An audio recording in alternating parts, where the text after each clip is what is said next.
नमस्कार, स्वागत है आप सभी का डीडी न्यूज़ के इस खास बुलेटिन एक्सप्रेस 100 में, जहां हम आपके लिए लेकर आते हैं राजनीति, मनोरंजन, देश, दुनिया, खेल और व्यापार जगत की सभी बड़ी खबरों को एक्सप्रेस यानी फटाफट अंदाज में। मैं हूं चंद्रशेखर जोशी। तो आइए शुरू करते हैं तेज खबरों का सिलसिला। प्रधानमंत्री नरेंद्र मोदी और चीन के राष्ट्रपति की रूस के कजान में हुई मुलाकात पर आज दुनिया की निगाहें लगी रहीं। दोनों नेताओं ने द्विपक्षीय सहयोग से जुड़े मुद्दों पर विस्तार से चर्चा की। पीएम ने आपसी विश्वास, सम्मान और संवेदनशीलता को द्विपक्षीय संबंधों का मार्गदर्शक बताया। बैठक के दौरान सीमा विवाद को सुलझाने संबंधी हालिया प्रगति पर संतोष जताया गया। दरअसल 2020 में पूर्वी लद्दाख में एलएसी पर गलवान में सैन्य झड़प के बाद से दोनों देशों के रिश्तों में काफी दरार आ गई थी। उसके बाद शीर्ष नेतृत्व स्तर पर कोई बातचीत गुजरे 5 साल में नहीं हुई थी। प्रधानमंत्री मोदी ने कहा कि सीमा पर शांति स्थिरता बनाए रखना प्राथमिकता होनी चाहिए। चीन के राष्ट्रपति ने भी माना कि संवाद और सहयोग के जरिए ही मतभेदों को दूर करना चाहिए। भारत चीन का सहज होता रिश्ता दुनिया के आर्थिक विकास और वैश्विक सप्लाई चेन पर सकारात्मक प्रभाव डालेगा। दोनों देशों के बीच आपसी संवाद का बहाल होने का सीधा असर द्विपक्षीय संबंधों पर होगा। प्रधानमंत्री नरेंद्र मोदी और राष्ट्रपति शी जिनपिंग की मुलाकात वैश्विक व्यापार, आर्थिक लोकतंत्र के विविधीकरण और भू राजनीतिक घटनाओं के लिहाज से भी प्रभावशाली मानी जा रही है। कजान में जुटे ब्रिक्स देशों के नेताओं ने प्रमुख वैश्विक मुद्दों पर विस्तार से चर्चा की। प्रधानमंत्री नरेंद्र मोदी ने अपने संबोधन में मानव केंद्रित दृष्टिकोण पर बल दिया। पीएम ने कहा कि भारत युद्ध नहीं, संवाद और कूटनीति का समर्थक है। पीएम ने प्रगति के सफर में सबको साथ लेकर आगे बढ़ने और वैश्विक चुनौतियों से मिलकर निपटने का भी संदेश दिया। संघर्ष, खाद्य सुरक्षा और आर्थिक अनिश्चितता के साथ साथ पीएम मोदी ने डीप फेक और साइबर सुरक्षा जैसी नई चुनौतियों की चर्चा की। पीएम ने ब्रिक्स को भारत के निरंतर सहयोग की प्रतिबद्धता दोहराई। पीएम मोदी ने आतंकवाद और उसकी फंडिंग के खिलाफ मजबूत सहयोग पर बल देते हुए दोहरे मापदंड को अस्वीकार्य करार दिया। पीएम ने युवाओं में कट्टरता को रोकने के लिए सक्रिय रूप से कदम उठाने पर जोर दिया। पीएम ने कहा कि ब्रिक्स को दुनिया को संदेश देना चाहिए कि वो विभाजनकारी नहीं, जनहितकारी समूह है। ब्रिक्स के मंच से पीएम ने इंफ्रा विकास संबंधी भारत के अनुभव साझा किए। पीएम ने ब्रिक्स की पहल न्यू डेवलपमेंट बैंक के विस्तार की सराहना की। ब्रिक्स के विस्तार का जिक्र करते हुए पीएम ने वैश्विक अर्थव्यवस्था में इसके बड़े प्रतिनिधित्व को रेखांकित किया। पीएम ने ब्रिक्स देशों के बीच आर्थिक सहयोग मजबूत करने से जुड़ी सहमति को महत्वपूर्ण बताया। ब्रिक्स के मंच से पीएम ने सभी प्रमुख मुद्दों को छुआ। उन्होंने वैश्विक संस्थानों में सुधार, टकराव के बजाय मिलकर आगे बढ़ने और प्रगति के सफर को साथ लेकर आगे बढ़ने का संदेश दिया। दुनिया ने बड़े गौर से सुना।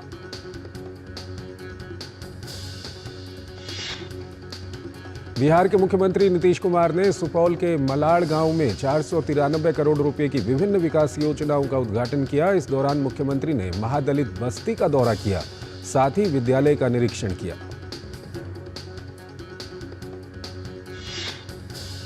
मुख्यमंत्री नीतीश कुमार ने इसके अलावा सरकारी योजनाओं के लाभार्थियों के बीच चेक वितरण किया। वहीं इस मौके पर भपटियाही में निर्मित रेलवे ओवरब्रिज जनता को समर्पित किया गया। केंद्रीय सड़क परिवहन एवं राष्ट्रीय राजमार्ग मंत्री नितिन गडकरी ने दिल्ली के कॉन्स्टिट्यूशन क्लब में WCEAM 2024 का उद्घाटन किया। इसका आयोजन IIT कानपुर द्वारा किया गया। 3 दिवसीय इस सम्मेलन में बुनियादी ढांचे, निर्माण और प्रक्रिया उद्योग से संबंधित प्रौद्योगिकी और अनुसंधान पर चर्चा की जाएगी। इस अवसर पर केंद्रीय मंत्री नितिन गडकरी ने पेट्रोल में एथनॉल मिश्रण की सफल प्रयासों के बारे में भी बताया। नितिन गडकरी ने बताया कि भारत जल्द ही लिथियम आयन बैटरी का निर्यात करने में सक्षम होगा। वहीं उन्होंने 2030 तक ईवी बाजार में 1 करोड़ वाहनों की बिक्री की संभावना जताई है। नितिन गडकरी ने बायोफ्यूल के महत्व पर भी जोर दिया। केरल में बीजेपी ने नव्या हरिदास को वायनाड लोकसभा उपचुनाव के लिए पार्टी के उम्मीदवार के रूप में मैदान में उतारा है। इसी बीच भाजपा उम्मीदवार नव्या हरिदास ने चुनाव से पहले वायनाड निर्वाचन क्षेत्र के अंतर्गत मुक्कम क्षेत्र में डोर टू डोर प्रचार किया। कांग्रेस नेता प्रियंका गांधी वाड्रा ने वायनाड लोकसभा उपचुनाव के लिए अपना नामांकन पत्र दाखिल किया। इस मौके पर सोनिया गांधी, लोकसभा में नेता विपक्ष राहुल गांधी, रॉबर्ट वाड्रा और कई वरिष्ठ पार्टी नेता मौजूद रहे। 2024 के लोकसभा चुनाव में यूपी के अमेठी और केरल के वायनाड निर्वाचन क्षेत्रों से जीतने के बाद राहुल गांधी ने अमेठी को बरकरार रखने का फैसला किया। इस वजह से वायनाड सीट खाली हो गई और उपचुनाव में प्रियंका गांधी को उम्मीदवार बनाया गया है।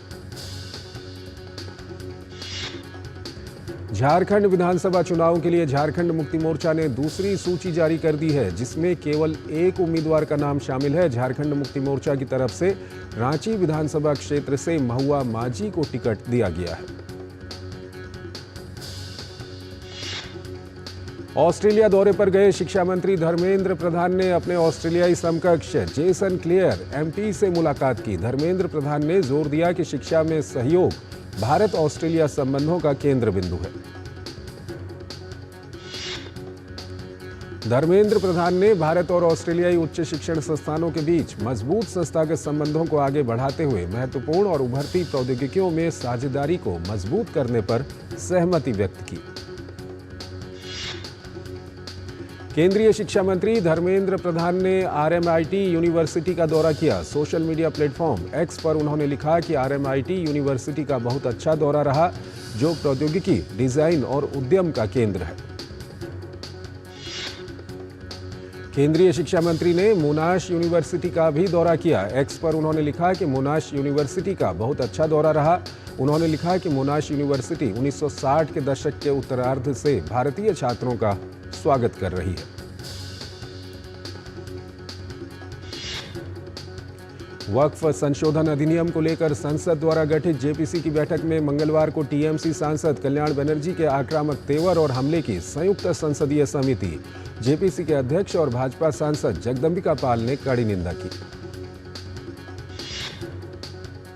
चंडीगढ़ में हो रहे आशीर्वाद समारोह में हरियाणा के मुख्यमंत्री नायब सिंह ने शिरकत की। आयोजन की शुरुआत दीप प्रज्वलन से हुई। समारोह में भाजपा प्रदेश अध्यक्ष मोहनलाल बडौली भी मौजूद रहे।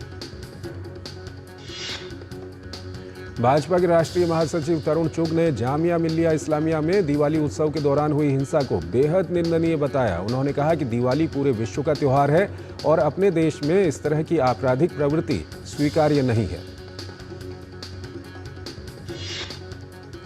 समाजवादी पार्टी के सांसद मोहिबुल्लाह नदवी पारिवारिक विवाद को लेकर संकट में फंस गए हैं। आगरा की फैमिली कोर्ट ने रामपुर के सपा सांसद की संपत्ति कुर्क करने का आदेश जारी किया है। मथुरा में राष्ट्रीय स्वयंसेवक संघ अखिल भारतीय कार्यकारी मंडल बैठक चल रही है। अखिल भारतीय प्रचार प्रमुख सुनील आम्बेकर ने बताया कि पिछले 99 वर्ष से आरएसएस अच्छे व्यक्तित्व के निर्माण और देश के उज्जवल भविष्य के निर्माण के लिए कार्य कर रहा है। उत्तर प्रदेश के मऊ जिला पुलिस प्रशासन द्वारा मुख्तार अंसारी गिरोह के शातिर अभियुक्त अफजाल और उसके एक सहयोगी की 2 संपत्तियों को कुर्क किया गया है। ये कार्रवाई संगठित अपराध एवं अपराधियों के विरुद्ध चलाए जा रहे अभियान के अंतर्गत की गई। यूपी के बहराइच मामले में इलाहाबाद हाईकोर्ट की लखनऊ बेंच में सुनवाई हुई। सुनवाई के बाद कोर्ट ने दोनों पक्षों, सरकार और पीड़ितों को मामले में अपने अपने साक्ष्य और दस्तावेज पेश करने के आदेश जारी किए हैं। शिमला के संजौली में अवैध मस्जिद हटाने के मामले में एक नया मोड़ आ गया है। अब मस्जिद कमेटी का ये कहना है कि उनके पास धन की कमी है, जिसके चलते कार्य बाधित हो रहा है। उधर इस बात की खबर जब स्थानीय लोगों सहित देवभूमि संघर्ष समिति को पता चली तो उन्होंने आर्थिक सहायता देने की भी बात कही। अरुणाचल प्रदेश के मुख्यमंत्री पेमा खांडू ने पश्चिम कामेंग जिले के दिरांग में कामेंग संस्कृति और विरासत संग्रहालय का उद्घाटन किया। उद्घाटन के दौरान केंद्रीय ग्रामीण विकास राज्य मंत्री कमलेश पासवान मौजूद थे।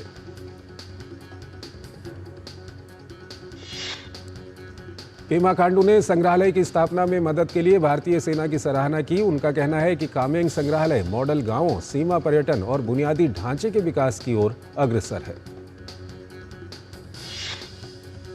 तमिलनाडु के मदुरई में भारी बारिश के कारण बाढ़ जैसी स्थिति बन गई है। सड़कें जलमग्न हैं और आवाजाही बुरी तरह से प्रभावित हुई है। कई इलाकों में पानी भरने से सामान्य जनजीवन अस्त व्यस्त हो गया।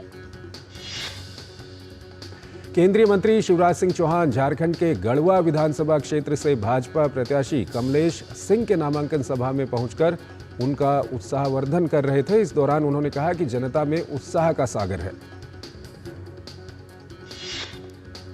केंद्रीय मंत्री शिवराज सिंह चौहान ने झारखंड में एनडीए और भाजपा के भारी बहुमत से जीतने की बात कही। वहीं उन्होंने भ्रष्टाचार को जड़ से मिटाने पर जोर दिया। महान स्वतंत्रता सेनानी कित्तूर रानी चेन्नम्मा की जयंती पर संसद भवन परिसर में उनकी प्रतिमा पर लोकसभा अध्यक्ष ओम बिरला ने पुष्पांजलि अर्पित की। इस मौके पर कई अन्य गणमान्य लोगों ने भी रानी चेन्नम्मा को श्रद्धांजलि दी। बंगाल की खाड़ी से उठने वाला चक्रवाती तूफान दाना को लेकर हर तरह के सुरक्षा बंदोबस्त किए जा रहे हैं। 24 अक्टूबर की रात से 25 अक्टूबर की सुबह तक इसके उत्तरी ओडिशा और पश्चिम बंगाल के तट से टकराने की आशंका है। चक्रवाती तूफान दाना के मद्देनजर ओडिशा, पश्चिम बंगाल और झारखंड में अलर्ट है। राज्य आपदा प्रबंधन बल के साथ एनडीआरएफ, तटरक्षक बल और वायुसेना को भी अलर्ट पर रखा गया है। ओडिशा के मुख्यमंत्री मोहन चरण मांझी और ओडिशा के राजस्व और आपदा प्रबंधन मंत्री सुरेश पुजारी ने चक्रवात दाना पर समीक्षा बैठक की। उन्होंने स्वास्थ्य विभाग को अलर्ट किया है। बैठक के दौरान सभी सीडीएमओ को निर्देश दिए गए हैं कि उनकी छुट्टियां रद्द कर दी गई हैं। रेल मंत्री अश्विनी वैष्णव ने दाना चक्रवात की तैयारियों के मद्देनजर ईस्ट कोस्ट रेलवे और दक्षिण पूर्व रेलवे के अधिकारियों के साथ वर्चुअल समीक्षा बैठक की। इस बैठक में उन्होंने अधिकारियों को चक्रवात के लिए तैयार रहने के निर्देश भी दिए। इलाहाबाद हाईकोर्ट में मथुरा श्री कृष्ण जन्मभूमि और शाही ईदगाह मस्जिद विवाद से जुड़ी सभी याचिकाओं पर एक साथ सुनवाई का रास्ता साफ हो गया है। हाईकोर्ट ने मुस्लिम पक्ष की ओर से दाखिल रिकॉल अर्जी को खारिज कर दिया है। मुस्लिम पक्ष ने 11 जनवरी 2024 के आदेश को वापस लेने की मांग करते हुए रिकॉल अर्जी दाखिल की थी। उन्होंने दलील दी थी कि सभी वादों में मांगी गई राहतें अलग और असमान हैं, इसलिए इन्हें एक साथ सुनना उचित नहीं है। वहीं हिंदू पक्ष ने मुस्लिम पक्ष की याचिका का विरोध करते हुए सभी मामलों को एक साथ सुने जाने की मांग की थी। दिल्ली और एनसीआर के क्षेत्र में बढ़ते प्रदूषण के चलते सुप्रीम कोर्ट ने सख्त रवैया अपनाते हुए हरियाणा और पंजाब सरकार को कारण बताओ नोटिस जारी किया है। सुप्रीम कोर्ट ने कहा कि पराली जलाने वालों पर पंजाब और हरियाणा में सेलेक्टिव एक्शन हो रहा है। उच्चतम न्यायालय ने कहा कि पराली जलाने वालों के खिलाफ सख्त दंडात्मक कार्रवाई नहीं हो रही है। कोर्ट ने पिछले आदेशों को लागू करने को लेकर केंद्र, दिल्ली और पड़ोसी राज्यों से रिपोर्ट मांगी है। कोर्ट ने कहा कि सरकार की जवाबदेही बनती है कि वो प्रदूषण मुक्त वातावरण देकर नागरिकों के मौलिक अधिकार की रक्षा करे। कोर्ट ने केंद्र सरकार, दिल्ली सरकार और पड़ोसी राज्यों से कहा कि वो सुप्रीम कोर्ट के पिछले आदेशों पर अमल को लेकर कंप्लायंस रिपोर्ट दाखिल करें। दिल्ली में प्रदूषण की रोकथाम के लिए दिल्ली सरकार तमाम दावे कर रही है। दिल्ली के पर्यावरण मंत्री गोपाल राय ने कहा कि प्रदूषण को रोकने के लिए दिल्ली सरकार सतर्क है। दिल्ली में ग्रैब का दूसरा चरण लागू कर दिया गया है। भगवान गणेश पर आपत्तिजनक टिप्पणी के चलते कई राज्यों में एफआईआर का सामना कर रहे विवादित इस्लामिक उपदेशक जाकिर नाइक ने सभी मामलों को एक ही जगह ट्रांसफर करने की मांग वाली अपनी याचिका सुप्रीम कोर्ट से वापस ली। इंडस्ट्रियल अल्कोहल को नशीला पदार्थ माना जाए या नहीं, इस मसले पर सुप्रीम कोर्ट की 9 जजों की संविधान पीठ ने 1990 का अपना ही फैसला पलट दिया है। ताज़ा फैसले में 8 जजों ने बहुमत से माना है कि इंडस्ट्रियल अल्कोहल का उत्पादन भले ही नशे के लिए नहीं किया जाता, लेकिन ऐसे सभी पदार्थ नशीले पदार्थ की श्रेणी में आते हैं और राज्य सरकारें इसे रेगुलेट कर सकती हैं और टैक्स लगा सकती हैं। भारतीय शेयर बाजार लाल निशान में बंद हुआ। सेंसेक्स 138 अंक की गिरावट के बाद 80,081 पर बंद हुआ। वहीं निफ्टी 36 अंक गिरने के बाद 24,435 पर बंद हुआ। नोएडा मेट्रो रेल कॉरपोरेशन ने नोएडा मेट्रो नेटवर्क के सभी स्टेशनों पर इलेक्ट्रॉनिक उपकरणों को चार्ज करने के लिए पावर बैंक सुविधा शुरू की है। इस सुविधा के लिए यात्रियों को शुल्क अदा करना होगा। IMF का अनुमान है कि वित्त वर्ष 2024-25 में भारतीय अर्थव्यवस्था 7% की दर से विकास कर सकती है। जुलाई महीने में भी संस्थान द्वारा इस वित्त वर्ष के लिए 7% की वृद्धि का अनुमान लगाया था, जो कि उसके अप्रैल माह के पूर्वानुमान से 0.2% अधिक वृद्धि दर्शाता है। UAE की रियल एस्टेट कंपनी MR की योजना भारत में अगले 5 से 6 वर्षों में $1.85 अरब निवेश करने की है। कंपनी की ओर से बताया गया है कि इस दौरान मुंबई और उसके आसपास के इलाकों में करीब 2,000 करोड़ रुपए का निवेश किया जाएगा। अदानी एनर्जी सॉल्यूशंस लिमिटेड ने वित्त वर्ष 2024-25 की जुलाई-सितंबर अवधि के लिए 773 करोड़ रुपए का मुनाफा दर्ज किया है। पिछले वर्ष के मुकाबले कंपनी के मुनाफे में 172% का इजाफा हुआ है। भारत का enterprise information and communication technology बाजार 2028 तक $350 अरब से अधिक का हो जाएगा। ग्लोबल डेटा की रिपोर्ट के अनुसार देश का ICT बाजार 2023 में $161.3 अरब से बढ़कर 2028 में $354.6 अरब हो जाएगा। ICRA की रिपोर्ट के अनुसार भारत के डेटा सेंटर की परिचालन क्षमता वित्त वर्ष 2024 के 950 मेगावाट से बढ़कर वित्त वर्ष 2027 तक 2,100 मेगावाट होने का अनुमान है। इसमें 50 से 55 हजार करोड़ रुपए का निवेश शामिल होगा। अडानी ग्रुप की सीमेंट्स और building material company Ambuja cement ने ओरिएंट सीमेंट लिमिटेड में 8,100 करोड़ रुपए में 46.8% हिस्सेदारी का अधिग्रहण किया। इस अधिग्रहण से अंबुजा की सीमेंट उत्पादन क्षमता 100 मिलियन टन प्रति वर्ष तक बढ़ने की उम्मीद है। भारतीय प्रतिस्पर्धा आयोग ने रिलायंस इंडस्ट्रीज और वॉल्ट डिज्नी की परिसंपत्तियों के विलय को मंजूरी दे दी है। इस विलय से 70,000 करोड़ रुपए की देश की सबसे बड़ी मीडिया कंपनी अस्तित्व में आएगी। फूड डिलीवरी कंपनी जोमेटो का दूसरी तिमाही में प्रॉफिट 389% बढ़कर 176 करोड़ रुपए हो गया, जबकि पिछले साल ये 36 करोड़ रुपए था। भारत सरकार ने एक ऐसा स्पैम ट्रैकिंग सिस्टम पेश किया है जो भारतीय फोन नंबरों के रूप में आने वाली इनकमिंग इंटरनेशनल कॉल्स की पहचान कर उन्हें ब्लॉक कर सकता है। भारत में डिजिटल भुगतान ने नया कीर्तिमान हासिल किया है। पिछले 3 वर्षों में भारत में डिजिटल लेनदेन में असाधारण बढ़ोतरी दर्ज की गई है, जिसके चलते नकद लेनदेन में खासी गिरावट आई है। हाइपरमार्केट चेन और मॉल ऑपरेटर लुलु ग्रुप इंटरनेशनल जल्द ही सऊदी अरब के सिक्योरिटी मार्केट में $1.8 बिलियन का IPO लाने जा रही है, जिसके माध्यम से कंपनी अपने 25% शेयरों के लिए हिस्सेदारी बेच रही है। तुर्की की राजधानी अंकारा के पास सरकारी विमानन कंपनी के मुख्यालय के बाहर हुए विस्फोट में 4 लोगों की मौत हुई है, जबकि 14 अन्य लोग घायल हुए हैं। तुर्की के गृह मंत्री अली येरलिकाया ने मौतों की पुष्टि करते हुए कहा कि अंकारा के पास हमला हुआ है, जिसमें 2 आतंकवादियों को मार दिया गया है।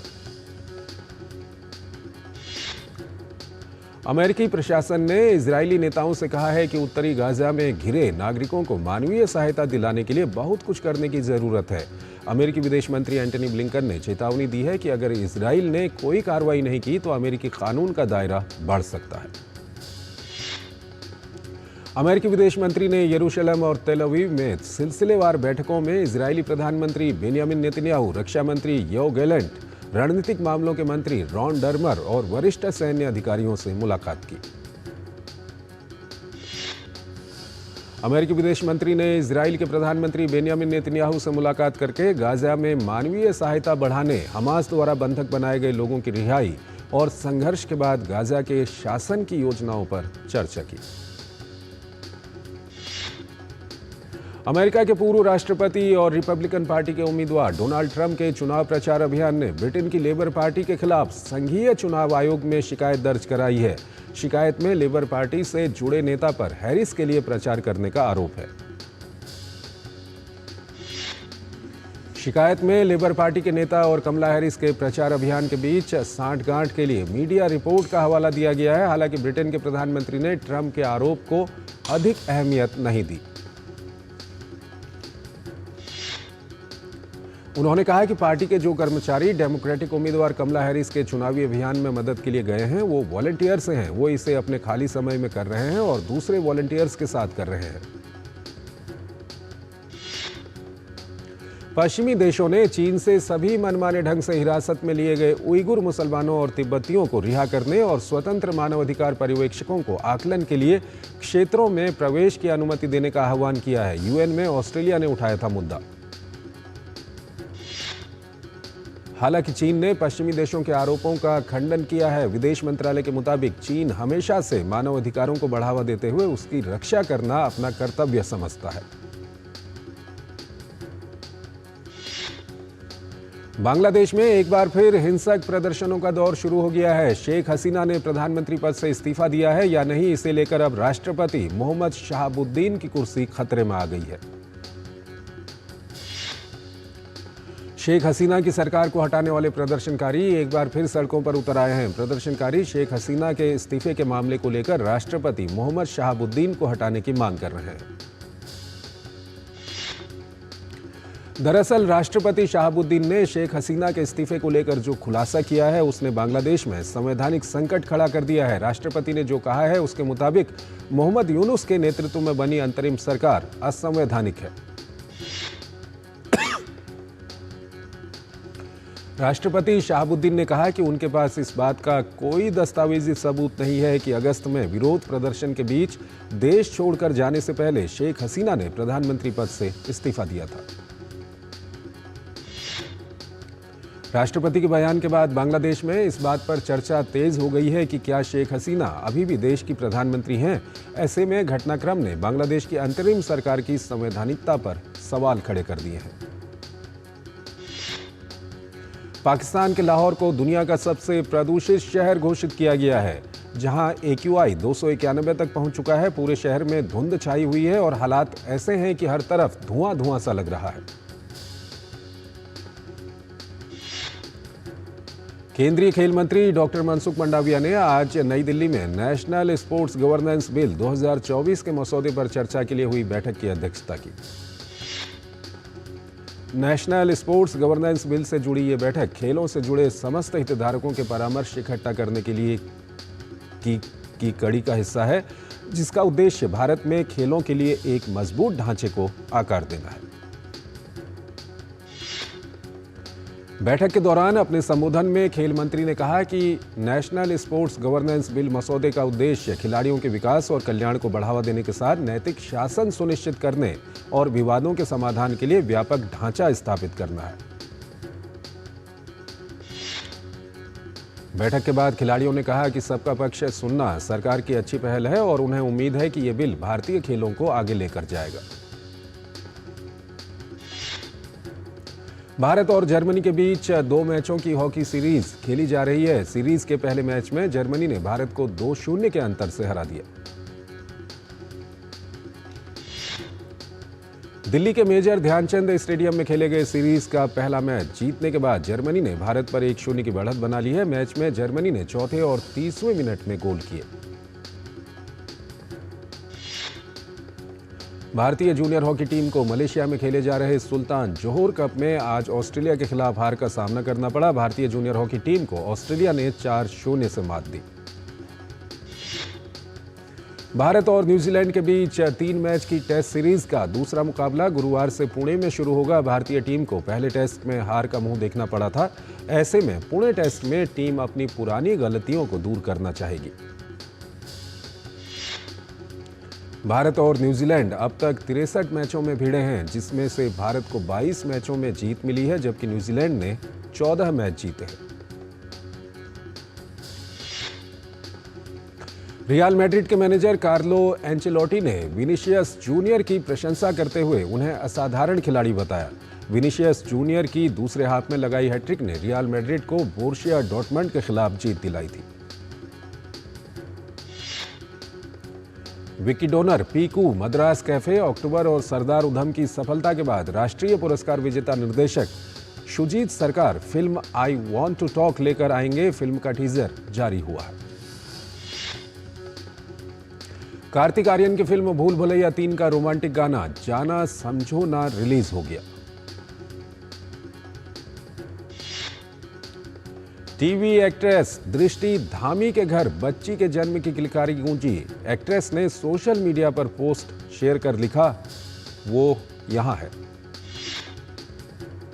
कॉमेडी फिल्म गो नोनी गो में डिंपल कपाड़िया दिखाई देंगी। फिल्म का पोस्टर ट्विंकल खन्ना ने अपने सोशल मीडिया अकाउंट पर शेयर किया। तृप्ति डिमरी ने एक साक्षात्कार में बताया कि बचपन में उन्हें दीपिका पादुकोण का हेयर स्टाइल काफी पसंद था। जब Chandni Chowk to China release हुई तब उन्होंने दीपिका के हेयर स्टाइल की देखा देखी खुद के बाल कैंची से काटे थे। मनीष मल्होत्रा की दिवाली पार्टी में कई सेलिब्रिटीज ने शिरकत की। पार्टी में रितेश की जमकर तारीफ हुई। रितेश ने जहां जेनेलिया के लिए कार का डोर खोला, वहीं जब वो गिरने वाली थी तो उन्हें संभाला भी। Political thriller film match fixing 15 नवंबर को रिलीज होगी। फिल्म का ट्रेलर आउट हो गया है। साउथ सुपरस्टार प्रभास ने अपनी बर्थडे पर सालार भाग 2 शौर्यांग पर्व की शूटिंग शुरू की। तो एक्सप्रेस न्यूज में फिलहाल इतना ही। आप हमारी पूरी टीम को इजाजत दीजिए। नमस्कार।